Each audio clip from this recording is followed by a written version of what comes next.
नाज़िन 20,000 आबादी रखंदड़ घोटकी ज़िले जो शहर खंभड़ा बुनियादी सहूलतुनि खां महरूम आहे।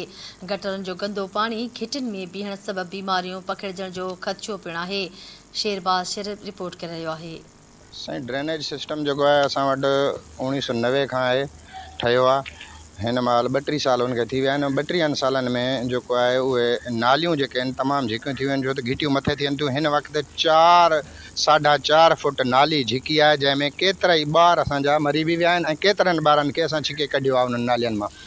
उन्हनि जी रिपेयर न थियण करे, उनजी मरम्मत न थियण करे ऐं उन्हनि खे जेको आहे मथे न करण करे नालियूं जेके आहिनि सही तरीक़े सां न आहिनि। इन करे उन में गार ऐं गप आहे, उन्हनि में ॿार ॿुॾी था वञनि।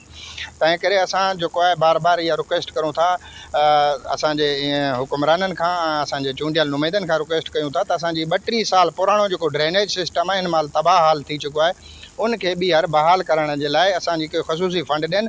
ऐं उन खां सवाइ जेको शहर जी आबादी जेतिरी आहे, पहिरियों 92 में जेके ठहियूं नालियूं, उन खां अलावा असांजो शहर वधी वियो आहे।